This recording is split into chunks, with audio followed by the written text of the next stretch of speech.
bus was late. I don't care, 'cause it's something.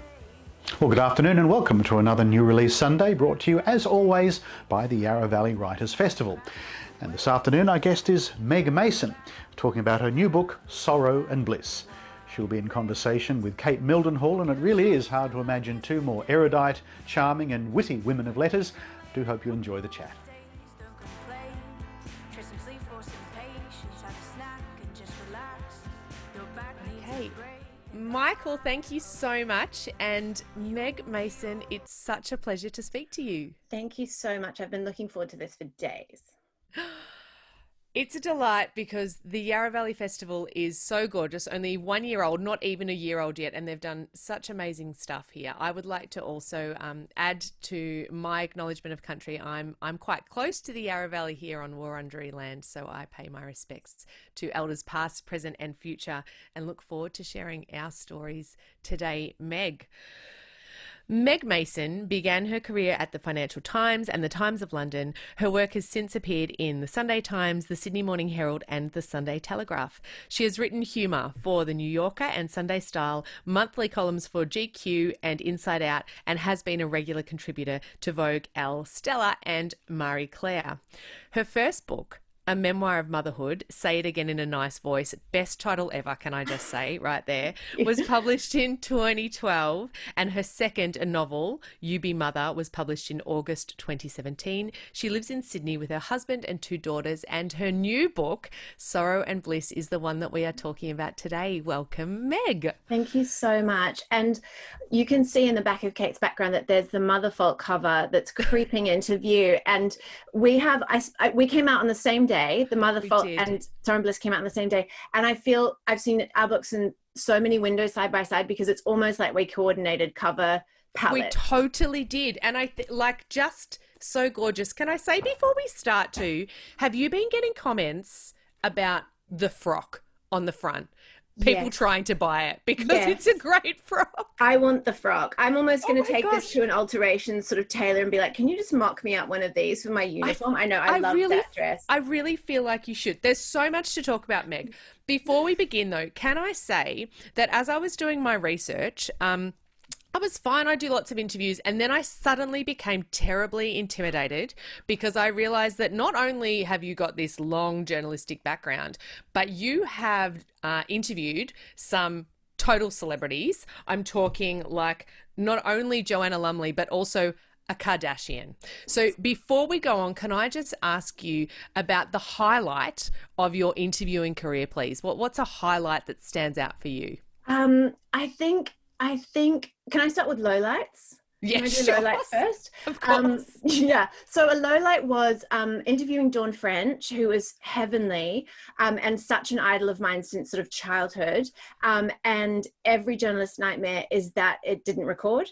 Oh, no. And you have sort of 15 minutes with the person. There's a PR on the phone with you, Oh, kind my of listening, gosh. saying, last question, and did the whole interview and it went beautifully. And then I had a sort of 2-page feature to write for 2 days later, pressed play, and it was only my voice and not hers. And so I sort of had to just rapidly try and recall, but you get an almost highway amnesia when you're interviewing someone that you're not really listening, like you're kind of trying to make sure you cover everything off that you've been told to do. So I think the quotes were accurate, but I wouldn't want to take them to sort of a Supreme Court situation and have to stand by Meg, them. what a nightmare. So that was awful. And then I think Ewan McGregor was probably a highlight until it came to light that I haven't seen any Star Wars movie. So that was needed to be just blown past kind of. But yeah, probably Joanna Lumley was heaven. And the Kardashian one was extraordinary because it was like being drawn in for a moment into the Kardashian industrial complex. So the amount of back and forward, the amount of prep with an absolute army of PRs, and then you were told you got 10 minutes, but you had to be waiting on the phone for an hour beforehand in case, they'd changed their schedule. And then it was like picking up a phone receiver to listen to a looped recording. So it was her, but she just speaks and you ask a question. But the cleverest thing is, which you can only do in print, is if I ask a question, as I had to then on my editor's instructions, what's happening with you and Scott? She would just go, I am so excited about my new range of baby clothes for Target. Do you know Yeah, what I mean? So wow. it bore no relation. And then if I, of course, couldn't use my question, I could only use her answer. So it was like, and then it just dropped out after 10 minutes. And you're like, okay, I feel like I've heard some of that before, but you admire them because it's just, can you imagine their life? I think the fact they're all still standing is extraordinary. Can I ask you, have you been able to take any of that, watching the kind of PR machine do its thing, Yeah. and use it yourself when you are out on book promo? Like, have you been able to go, okay, that's how they did that part really well, I want to incorporate that?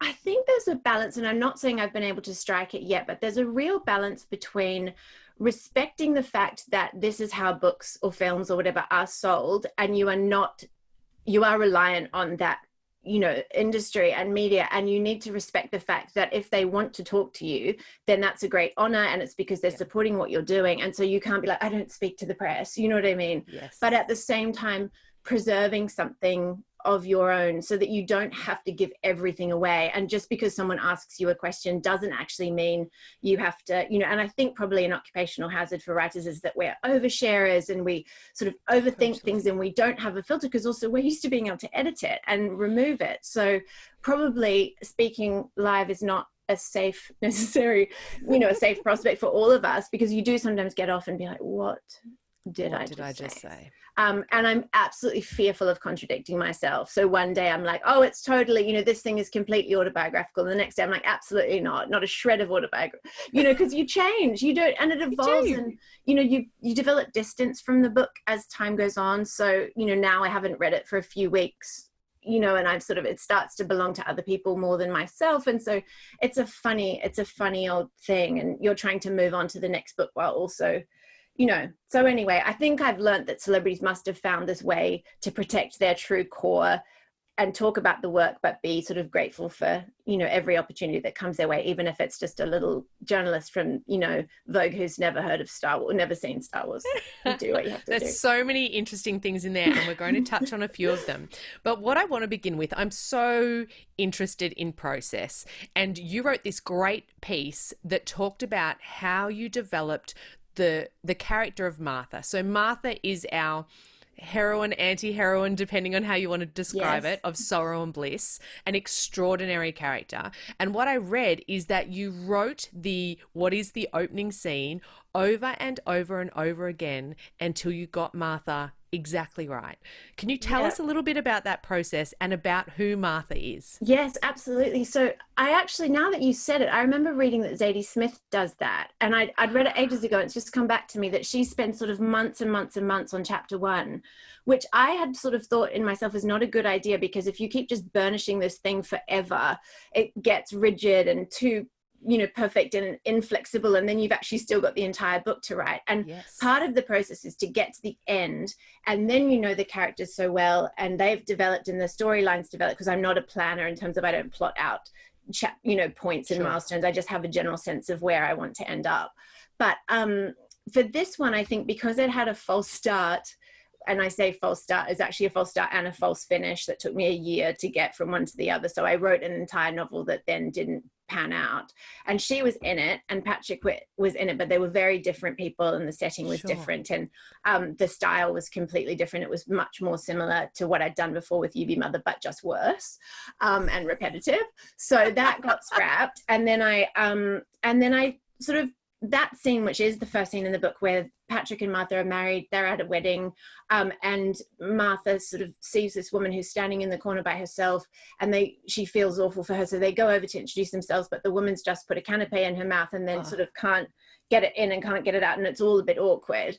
And so that was the first thing that came into my mind, but it wasn't ever, oh, this is a second draft and I've just thought of the first idea, or this is a whole new novel. It was just me sitting down and sort of a fairly low moment and just wanting to write this little scene.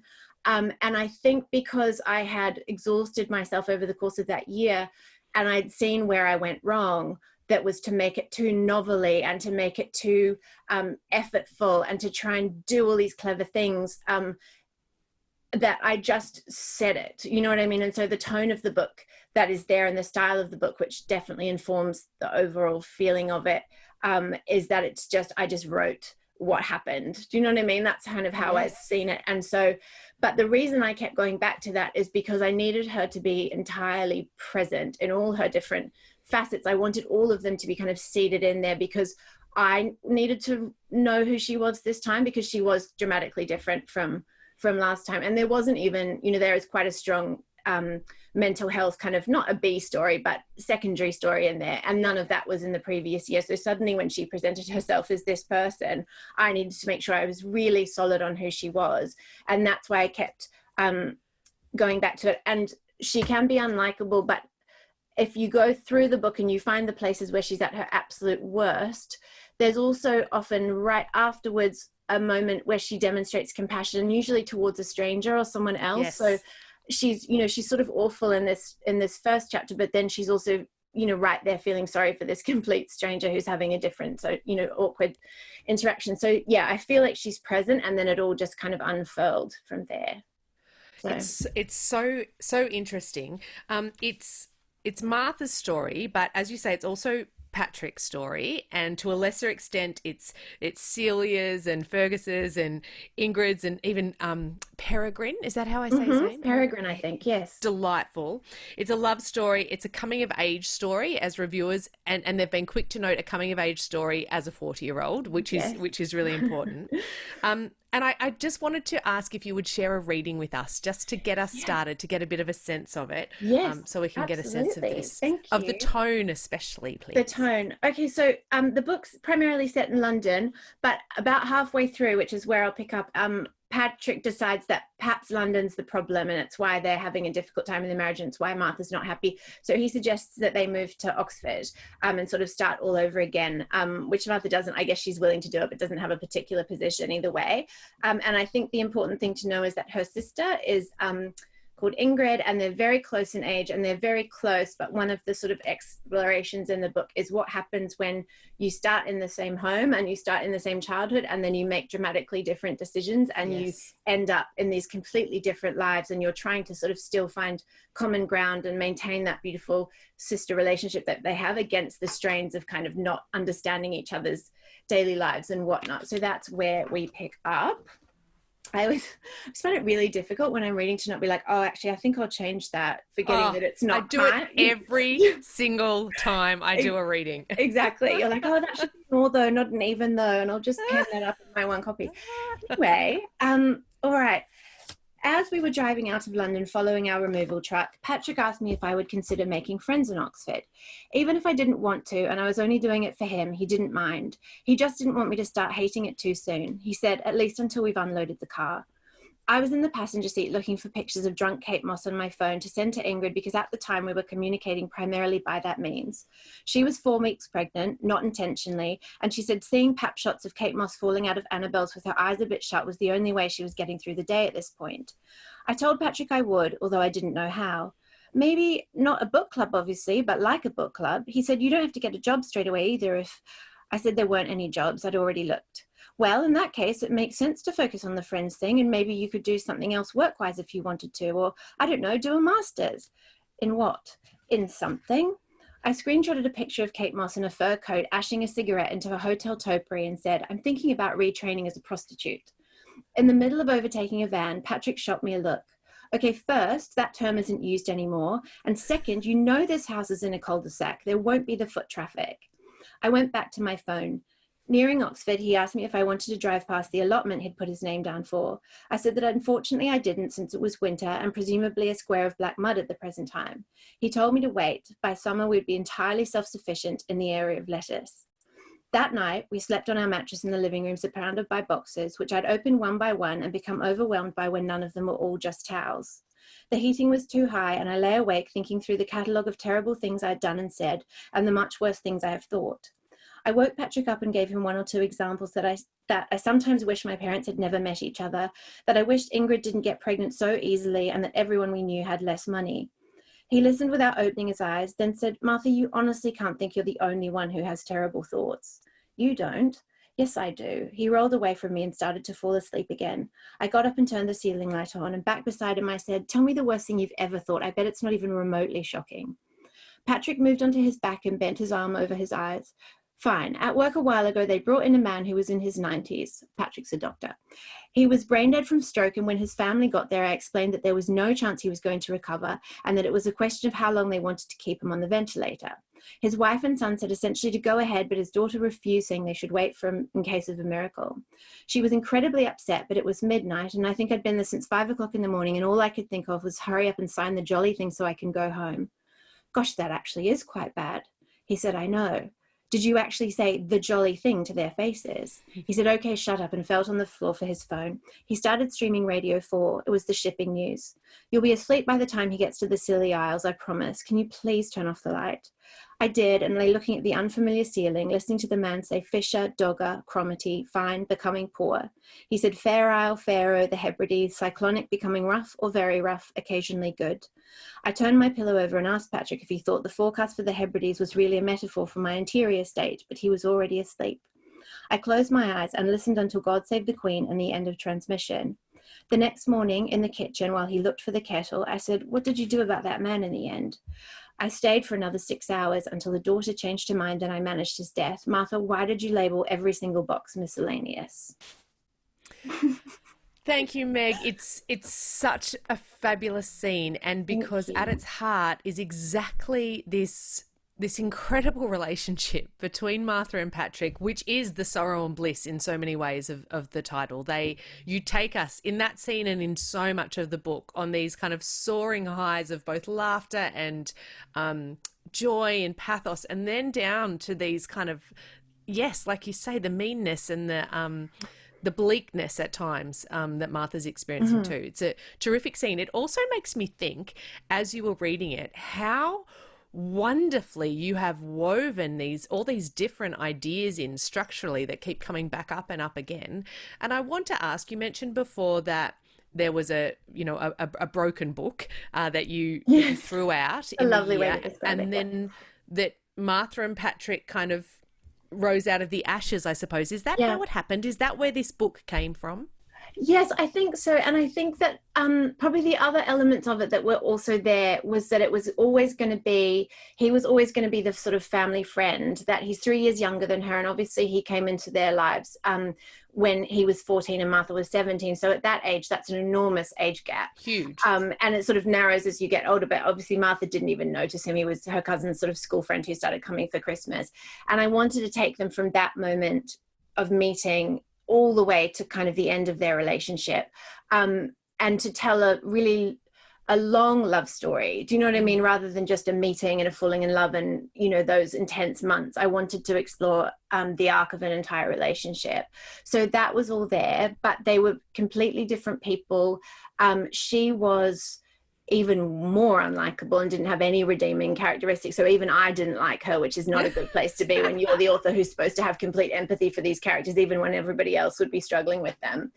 And so I think that canapé scene, again, was just where I saw the two of them in this whole new situation. And I saw the way that they sort of worked together to go over and be inviting and sort of charitable to this woman. And I saw how Patrick persuaded her to do it.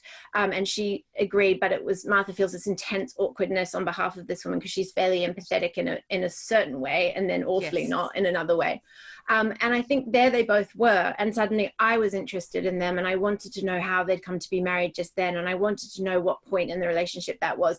And I think that was a huge thrill because I just couldn't care less about them by the end of 2018. But having worked, for so long on them, they just never quite found real. They'd never seemed real or interesting to me. They always seemed really novelly and like I was moving two dolls around, kind of Patrick said this and Martha said this, and it just didn't feel authentic. And so the reason that there's such small moments in there, like, the Kate Moss sort of thing, is because that's what daily life is like to me, and those ways of communicating with each other that become different sorts of shorthand and the in-jokes, that's all the stuff that develops over the course of a long relationship. Same with her sister and same with Patrick. And to me, those are the romantic parts. Not a lot of our marriage is spent, relatively speaking, up the top of the Eiffel Tower, but an awful lot is spent on the sofa together, essentially watching television or, drinking wine or something like that. And those are the moments that I wanted to try and capture and make them as realistic as I possibly could.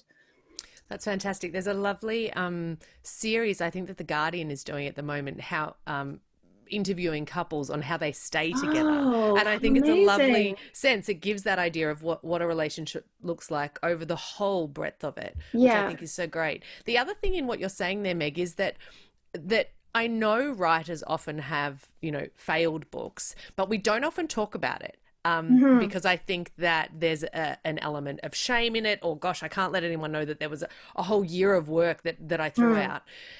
You said then that they were kind of just like cardboard cutouts. Is that how you knew that it wasn't working? Did you know yourself, or had you tried to send it off to an editor, or did it never get to that stage? Did you just say, no, you're not seeing this? No, I did send it to her, but only so that she couldn't litigate, because it was essentially, they'd already paid for it, and I needed her to see that I had tried, and that it was 80,000 or some 85,000 words long. And I think I'd conked out in the very last chapter that I was just like, why am I doing this to myself? But I'm sort of, I maybe it's journalistic training, but you just have to meet your deadline. You just don't have an option to be like, do you know what? It didn't really turn out. I'm just not going to do it. And the further you get into that process, the more you have to lose. So now, once you have 30,000 words, it feels desperate to scrap them. So I just thought I'll just keep writing, and I've done this before and it will come right. And I know it's just sitting in the chair and, they'll evolve, but it just never happened. And part of the problem with it as well was that the whole technical conceit, which was the idea I had before the characters, was that it was going to be these two families. So Martha's family and then her aunt and the cousins, and that's where Patrick came in. But you were only ever going to see them on Christmas Day. Over the course of like 20 years, it was always going to be Christmas Day. And at the time, it seemed like a stroke of absolute genius. And then I started doing it. I'm like, this is a disaster, because you can't meet someone in 1992 and then not see them again to 1997 and link those together in any way without just it becoming like 20 set pieces. And so the technical constraints were just ridiculous, but I couldn't let them go because it was the whole premise. And then the thing that finally broke me is first the realization that if it's a Christmas novel, you might have 2 weeks a year when people would be inclined to read it or buy it. So that really narrows the market. And then the other one was a book with exactly the same premise, came out about 3 weeks before I was meant to finish. And not only was I like, oh, that's awful, the book itself looked not great. And so I was like, wow, so mine's bad and a copy, like not even original. So I think we might be done. Do you know what I mean? Like, I think that was the last nail in the coffin. So, but I would now be so interested, every author that I meet, to be like, is there a dud in your drawer? Is there in your trash? Because surely, like, not everything can work out. I guess it's a question of just whether you scrap it wholesale or whether there's something that you can take forward into. And obviously, I mean, it must be that when you hold on to this now, you must think, look at what I made from that, that year, which of course wasn't wasted in the end because these characters came out of there too. Yeah. Such an interesting story. I could talk to you about that the whole time, but I'm not going to. One of the things I want to ask you about is that Sorrow and Bliss in its however many weeks it's been in the world already has been compared to some pretty significant kind of cultural touchstones right now. Fleabag, Fleischman's in Trouble, Sally Rooney and Normal People. And a lot of these comparisons I think are circling around Martha and this kind of biting voice that she has, her willingness to lay it all bare, that rawness that people are describing as well, and as you say, her at times unlikability.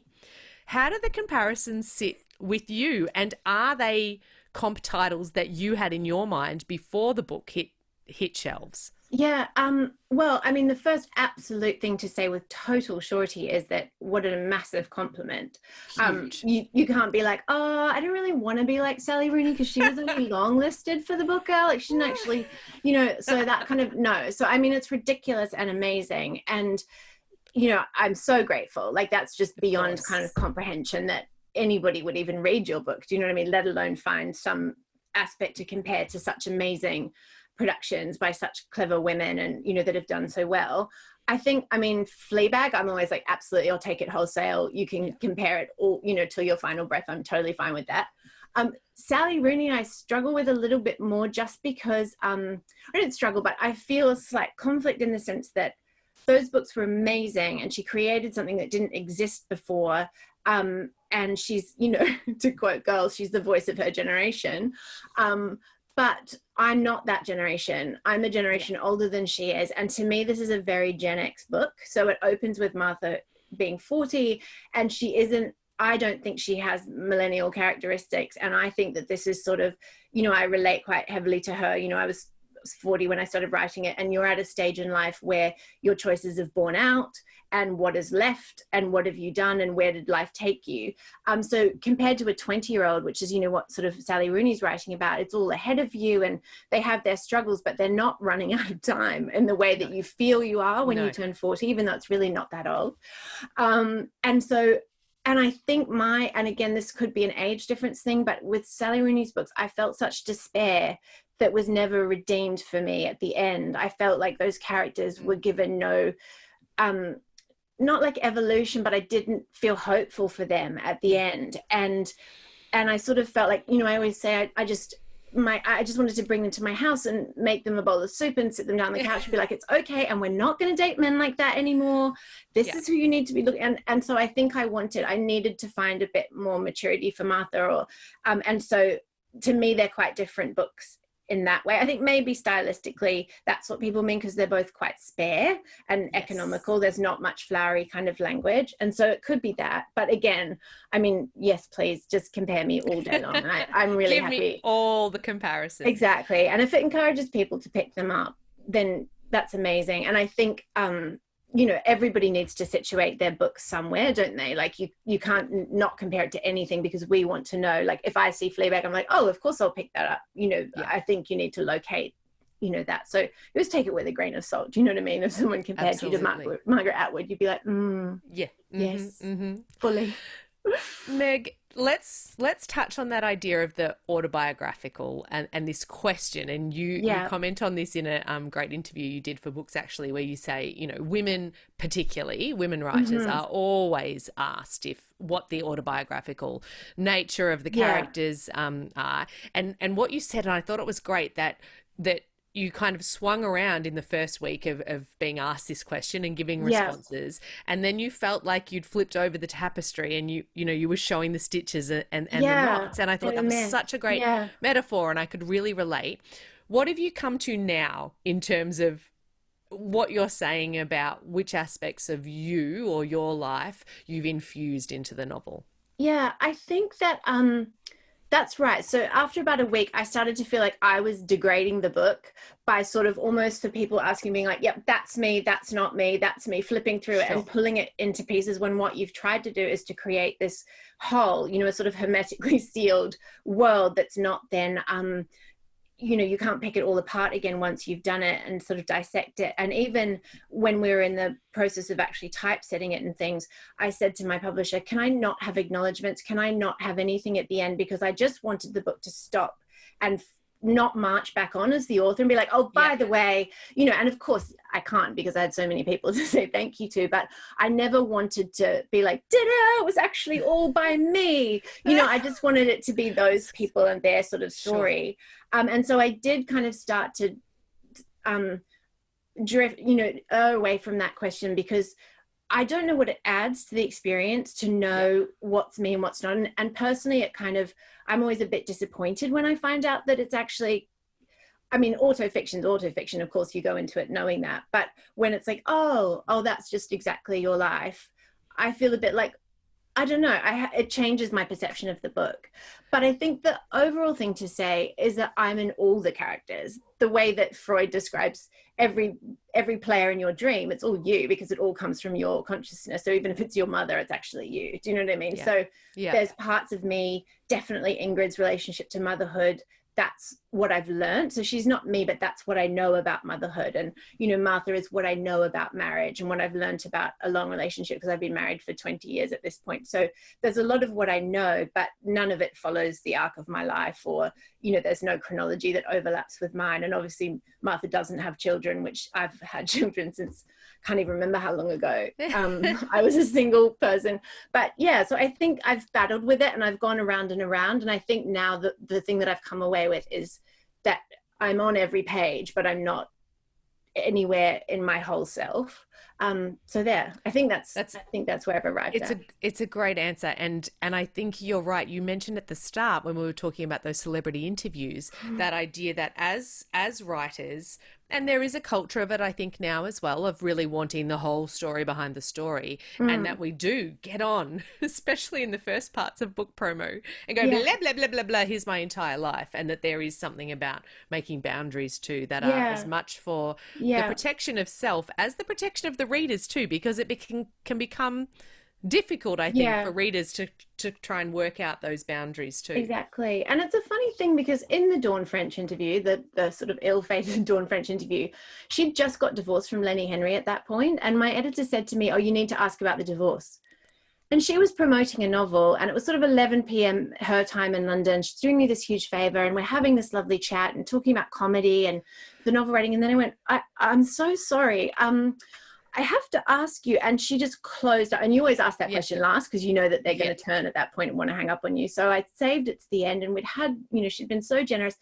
And I sort of had to say, I'm really sorry. I just need to ask you about your divorce. And then I went, actually, no, do you know what? You're a human and I'm a human. And I'm just going to tell my editor that I tried and I couldn't kind of get anything. And it's funny, like, why should we expect Dawn French to lay out her divorce because she wrote a novel? Do you know what I mean? It's a big ask.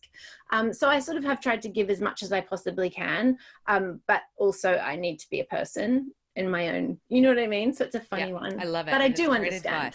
Because I always want to know. Too. I know, that's it, isn't it? You mentioned there about Ingrid and having put some of your experiences into her. And one of the things I noticed, and I'm obsessed with reading depictions of motherhood, and it was just so good. And it was so good as a to read in a kind of a secondary character, because as you say, Martha doesn't have children. Their relationship is incredible, and I want to just read a little section that I underlined at the time. Oh, wow. So this is after a wonderful scene in the change rooms at a pool, which I'm sure that all parents can relate to. And Ingrid says, because as soon as you're a mother, you realize every child has a baby 5 seconds ago, and every child, was a baby 5 seconds ago. And how could anyone shout at a baby? But then you shout at your own. And if you can do that, you must be a terrible person. Before you had kids, you were allowed to think you were a good person. So then you secretly resent them for making you realize you're actually a monster. And of course, the kicker is that Martha goes on to say, I already know I'm a monster.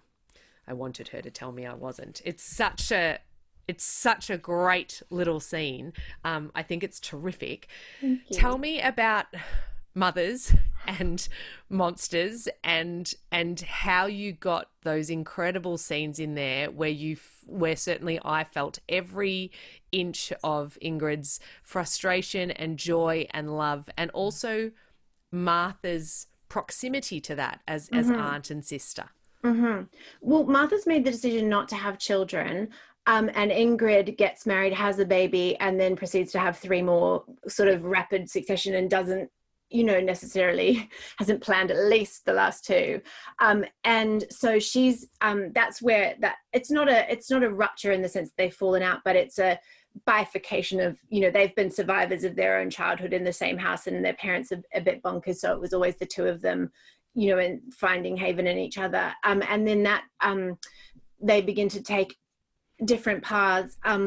But Martha obviously observes all of that. And I think there's not a lot of romance in the way that Ingrid presents motherhood. It's fairly unvarnished. But you do see Martha just loving and adoring these children, even though it's something that she can't have in her own life. And I think certainly that very much needed to soften her. So oftentimes you'll see her having this very tiny interaction with one of Ingrid's children that kind of shows that she does have this lovely aspect of her nature. I think that for me, just motherhood, no matter what book I write, there will always be a mother and a daughter, or because it's just such a rich theme, and it's a relationship and a dynamic that can play out in thousands of different ways. And I just think you'd never exhaust it.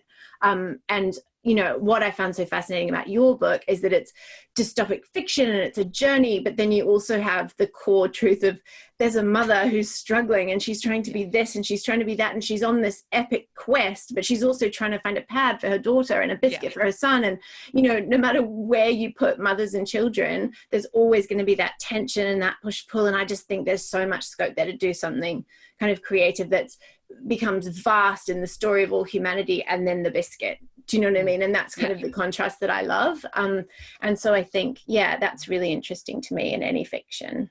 You've done it as well with this extraordinary relationship between Martha and her own mother, the Celia Barry, the sculpture. And it's something, I think the kind of rave reviews for your novel are about that. Yes, the spareness, but also your capacity to have mined these rich seams of every one of those relationships, so that you get to the end of it and you think, how did I know so much about all of those characters and all of those moments? And it's done so well.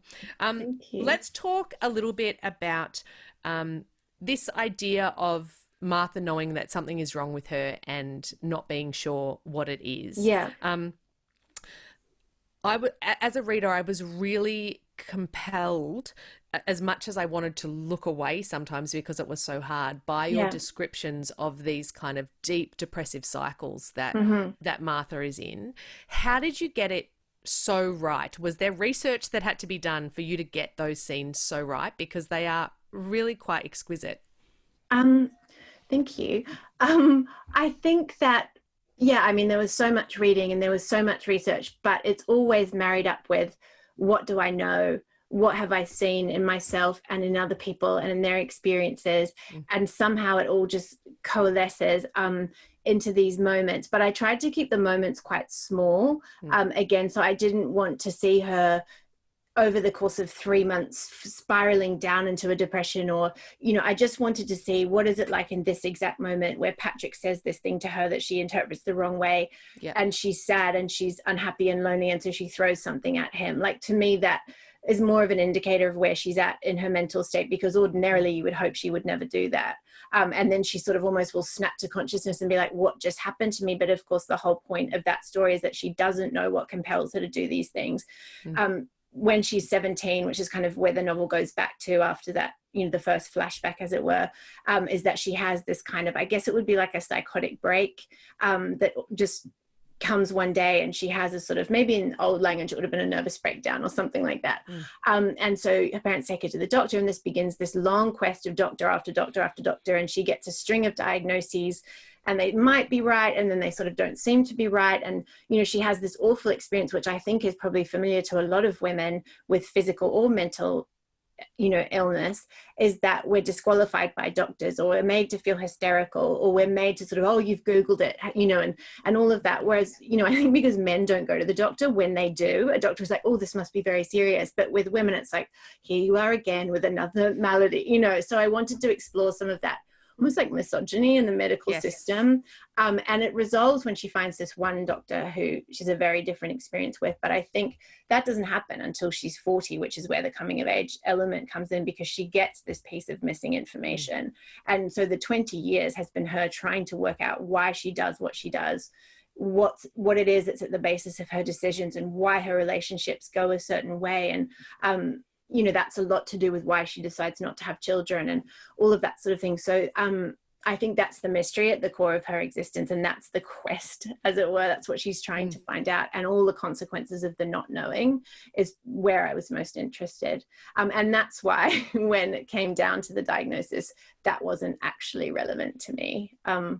Which, when readers maybe arrive at that point, they will see how I got around that particular problem. It's a really interesting technical decision, and I loved it on so many levels. I know that Fiona Wright, in her review, fantastic review for The Guardian. Oh my gosh, she was so generous to me. It's amazing. It was amazing. I was so grateful, because I just, apart from the fact that it was so lovely, I really felt that she so understood why I'd done what I'd done, and it was so validating, because I was a bit nervous about it, which is to say, for anyone who hasn't read it, it's just that when Martha finally gets the diagnosis, I've sort of redacted it. So instead of putting what it is, I've just got 2 dashes to sort of, instead of.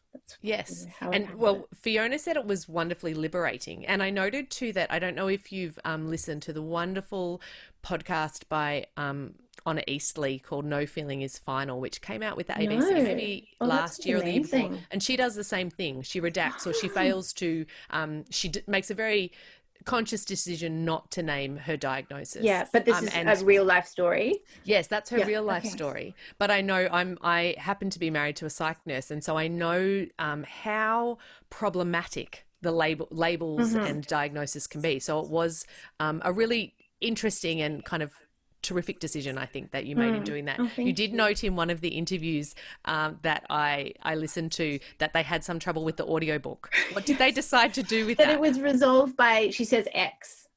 Which is sort of the universal unknown. So yeah, there was all this talk about, will we just have a silence or some static, but we didn't want it to sound like a technical mistake. It needed to be that it wasn't there. So yeah, and I understand, because lots of readers have expressed annoyance at it, which I completely understand, because I've made them arrive at this point after 250 pages on this quest and they're not going to know. But the creative function that serves is that they get to experience what Martha's lived with for 20 years, is the not knowing. And so, but also I just didn't, for me, truly, it wasn't relevant what this thing was. Also, I had started to bend, and manipulate the symptoms to fit the narrative. So I no longer, once I got to that point, felt confident that I could really say, this is an accurate depiction of this condition, which is another reason I did it, because it's just such a huge responsibility. And I admire anyone who writes fiction or nonfiction about mental illness or physical illness. But it just, for me, I didn't feel game to do it properly and to do someone's genuine experience justice. And then I think I just wanted it to be Martha actually is pursuing a label, like she actually wants a label. So that to me was kind of interesting, that then she gets one and how that changes her experience. But I didn't want her to be labeled as a character. So I didn't want the blurb to say Martha has narcissistic personality disorder and a failing marriage, or whatever it was going to be. I didn't want it to, because I would make immediate assumptions and possibly not pick the book up if I wasn't interested in that narrow experience. So. I think it's such a great decision. You've done it so technically well, but it also, I imagine, will make a lot of writers in the future think, okay, how can I work into this gap as well, so that potentially I don't have it so that people don't pick up the book because they're afraid, or they're already making a lot of assumptions about what they're going to read. So I think that was really terrific. Gosh, that's Meg, interesting. Can I ask you about Belgravia, this amazing house, and where Christmas does happen? So this is ruled over by Martha's aunt, Winsome, who's a fantastic character, and of course the place where she sees Patrick every year. It almost reads like a play, or I can see it as already as a series with those scenes in Belgravia.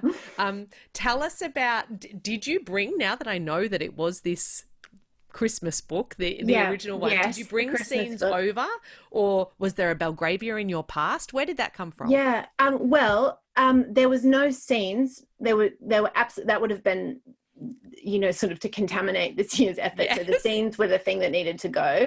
The setting was there to an extent. It might have been Knightsbridge or somewhere else to begin with, but it became Belgravia. But it always needed to be somewhere incredibly lavish, because what I was also exploring, to mirror Ingrid and Martha's kind of divergence, was Celia and her older sister Winsome's divergence, which in their case was actually about money, and to almost explore class, but not within a community, but within a family. So, between Celia and Winsome, they struggle with the disparity in wealth. And so it needed to be as sort of diametrically opposed from their shabby, crumbling, sort of dark terrace in Shepherd's Bush, where Martha grows up with all this art and madness and disappointment. And then this pristine, enormous, sort of wedding cake townhouse with Margaret Thatcher living across the road. And so just to draw that contrast, I think, was the reason that went there. Plus it was really fun. And I lived in London for 5 years, but then went back actually as a rehabilitation period after the novel. And I didn't think I was researching at the time. I just thought I was trying to get away from it all.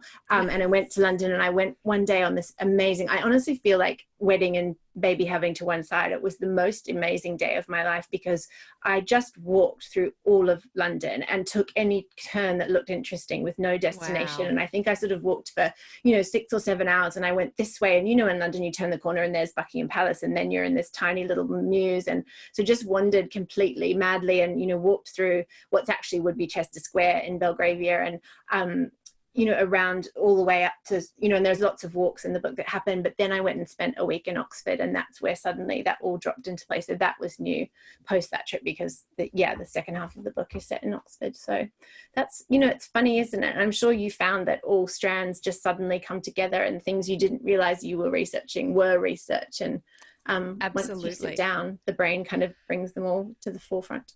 I want to ask a little about the writing process.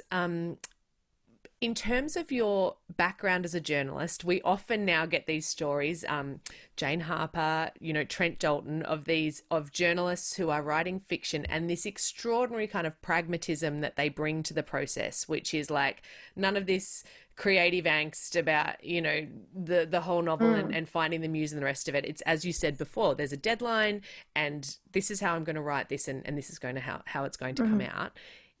Is that the same for you? Have you found what skills have you brought over from your journalistic training into your fiction writing? I think probably the first 2 books I wrote was very much just was more to do with that, and the consciousness of I just need to sit down and put in X number of hours a day and it will happen. And certainly when I was trying to do UV Mother, that was my first novel, so I was learning how to do it, and you know what that experience is like. It's quite terrifying. So I sort of set myself a 700 words a day, mandatory target, and because I knew how to work around 700 words, because that's the length of a common feature, but with this one, the discipline was actually more to do with I had burnt out the drama gland, the crying, and everything that had happened in 2018, and almost to ask my family to let me try again, having been so absent and so many tears and all of that, and this big breakdown that ruined Christmas for everyone when I thought the fiction was all over. If I was going to do it again, I couldn't let it be emotional. I just had to do it, and I had to be grateful for the opportunity. And so I think I was fairly clinical about it, but because I had to be, because I'd really burnt everybody and my chances, and used up all my vouchers to be a complete drama queen about this sort of thing. And so I think I just was fairly just get on with it. And what does that look like in your life? I know you have children. You obviously also continuing to do journalism as well. Mm-hmm. Do you have a dedicated space? Do you have time each day where you sit down at the desk? How do you make it happen? Yeah, well, I'd always wonder what it'd be like to write fiction when it's not dark or incredibly early in the morning, because it's fitted around everything else. And at the moment, I'm having a little break. So, I am working in the day, which is quite an unusual experience. But so this room I'm in right now is actually a shed. It's a shed in the garden. And this is actually not a bookcase. It's the structural framing of the shed, because it looks so amazing. Yeah, so if I stretch my arms out, I can not only touch both walls, but I have to do that to actually, because my wingspan is too broad. But yeah, so it's a tiny little space. But I come out here, and I'm not superstitious, but I'm quite ritualized in how I do it, because I need to not waste any energy on distraction, or I have to get straight into it. Basically, there's not time to be doing whatever. So I literally angle my computer this way for journalism, and I angle it that way for for doing fiction, because I just find it's almost like a neural pathway that I've burnt into. So I don't go and work at a cafe, and I don't go and work in the house or anything like that. It's just this. But the one thing, and this will make me sound probably quite mad, but it's the thing that helped me the most. And if there are writers working right now and struggling, or would be writers, or hopefully it will be helpful, so I'll put myself out there for it. But what I did was, because I was still afraid and I was still anxious, and I didn't know if I could do it again after that experience. So what I would start with, not wanting to dump all of that on my husband or whoever, I just would get a very small piece of paper, and I would just basically write everything I was scared of for 5 minutes or 10 minutes or however long it took.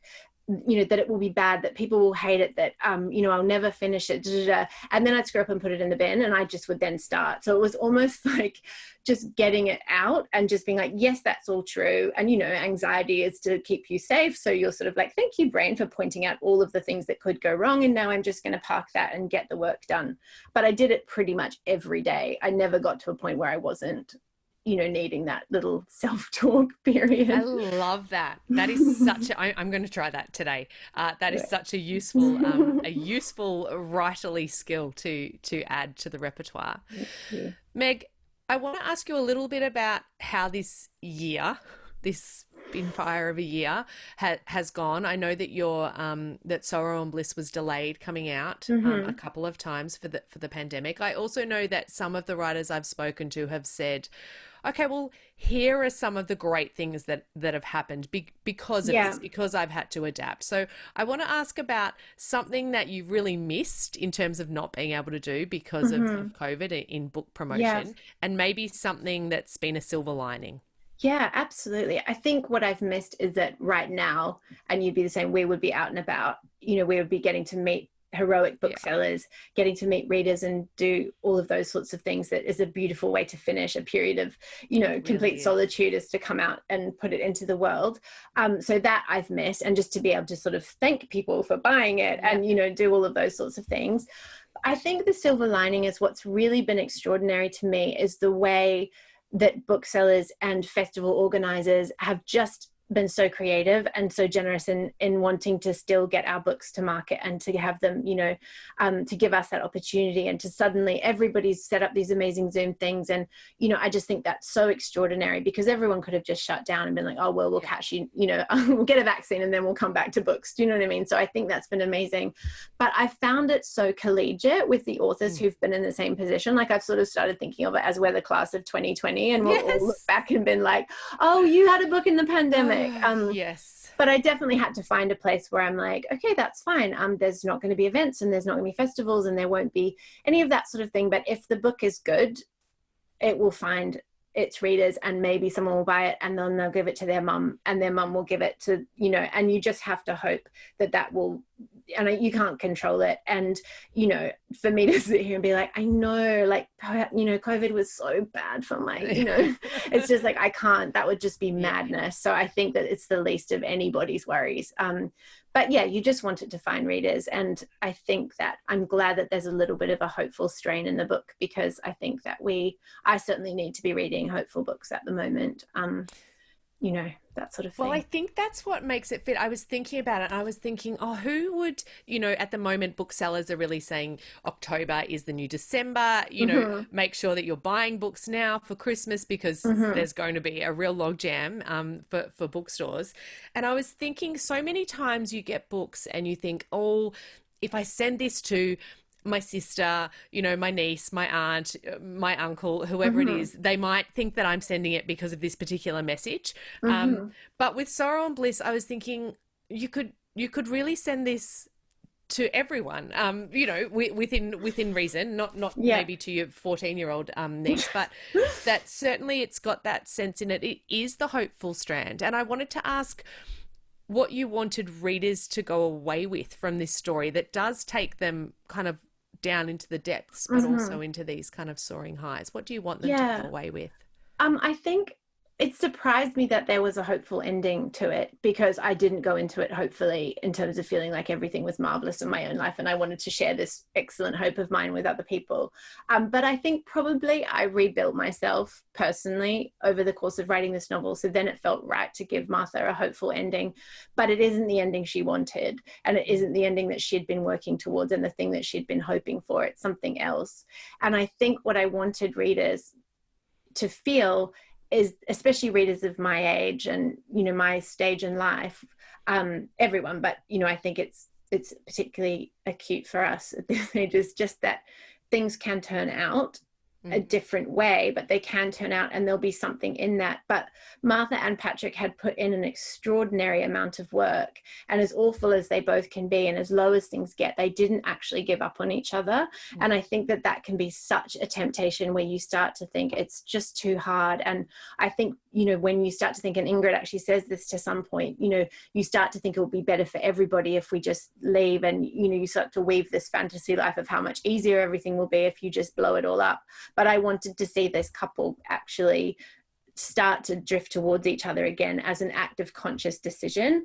And I think, and then there's this hopefulness at the end, which I if there was a reader who felt that things hadn't turned out, maybe they would get to the end of the book, and this is my ideal scenario, and be like, I wonder what else there could be, could I, once I've sort of put in the work. And I think we're just the walking wounded, but we're survivors, and we're overcomers. And I think we can lose sight of that when things get so difficult, but fundamentally humans, we move forward and we proceed and we work. And I think that that's so extraordinary. And we've all needed to do that more than ever this year, haven't we? Absolutely, more than ever, and I think that's why Sorrow and Bliss will continue to be much loved by its readers and by booksellers. Meg, before I let you go, I wanted to ask what you've been reading, or if there's some books that you would like to recommend to our audience that they can go out and add to their October TBR. Is the new December kind of pile and shopping list. Oh, definitely. Can we hear yours as well? Yes, you can. Because I need to. I'll give some too. Yeah, so everybody found, didn't they, that their reading tastes and desires changed this year, and that some of us found we couldn't read, and then others wanted to read voraciously, and we were all drawn to different things. For me, it was a sudden pivot to nonfiction, because I'm not very good at reading fiction anyway when I'm trying to write it, because it's sort of a bit of a busman's holiday, or you get very intimidated or obsessed with, somebody else's working. So I had to sort of put that to one side. So I'm very much looking forward to this October massive Christmas catch up. But the two books that just were astonishing to me in terms of seeing a different life and taking me out of my own situation, and was one called Say Nothing, which is by Patrick Radden Keefe, and that's about the Troubles in Northern Ireland. Amazing. Which is a period that I sort of, we all think we know about it, but actually, gosh, I didn't understand it, that it was actually, that whole area was just a number of streets, but it's all told through the life of this one mother, a single depressed mother of 9 who has disappeared by the IRA. So she just is taken and they never find her again. So it's all explored through that. It's extraordinary work of scholarship, but also this thrilling story. So absolutely, I would recommend that. And then the other one, which has just come out, is called Who They Was, and it's by Gabriel Krause, and he's a new writer out of the UK, and it is autofiction, but it's all set in the housing estates of London and this incredibly closed world of South Kilburn, with crime and astonishing poverty, but he writes it in the most incredible, it's almost like a dialect, so none of it's explained, it's almost a foreign language, but it feels so urgent, and it's so removed from our daily lives that it feels like something that's almost been smuggled out. Do you know what I mean? It's amazing. It's incredible. And then my own little dip into fiction was that I read Owls Do Cry, again by Janet Frame, who's a New Zealand author, which was pure nostalgia based on the fact that I can't go home for a really long time. So I needed to just dip back in. So all three of those have been extraordinary. But now tell me what you would tell me to go and read. I've got two. I have just finished reading and have interviewed the delightful Nadi Simpson, whose new book, Song of the Crocodile, is out with Hachette. And it is just, I've compared it, if you liked Tony Birch's The White Girl, Alexis Wright, Tara June Winch. She's an extraordinary writer. Yeah. And she's actually a singer. She's in the folk duo Stiff Gins. But imagine having two skills. I can't actually conceive of it. This is her debut book, and it's just absolutely extraordinary. I think everyone will see it on all the awards lists upcoming.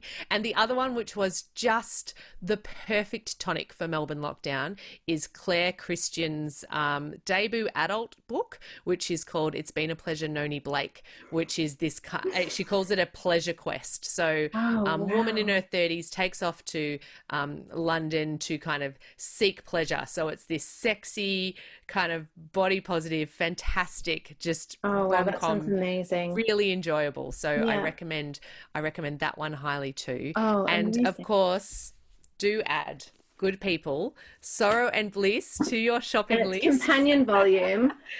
Yes, they do organize so good together, don't they? Yeah, some sort of 2-for-1 that booksellers should do. Buy one, get another. Yeah, because I do feel like they match, and I do feel like we're very lucky to have come out on the same day, because I enjoyed your book so much. It really was like I'm in a whole new world. I'm lifted out of, my run between the school gates and Woolworths. I'm just somewhere completely different. So I loved it. And I did the audiobook as well, read by Claudia Carvin. And that was like so being in a film. It was so immersive. So I highly recommend that for all the audio books. Thank you, Meg. And it's just been a joy to speak to you about the book and about the writing process.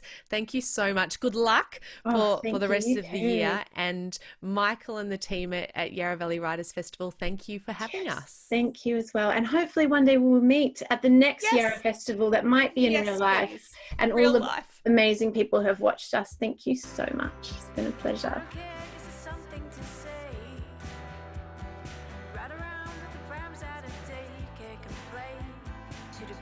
Thank you, Kate. What a wonderful chat there with Meg Mason. We'll have another new release for you next Sunday, and what a treat it is. The long-awaited new release from Craig Silvey, one of the most anticipated releases of this year. Craig Silvey being the author of the bestseller Jasper Jones. This book is already receiving rave reviews as being an exquisite and delicate piece of work. He'll be in conversation with a fellow who's becoming almost a Yarra Valley Writers Festival regular. An excellent fellow he is too, Rick Morton. Hope you can stick around for that. Have a good week. Bye-bye.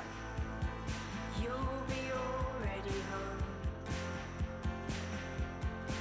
What's this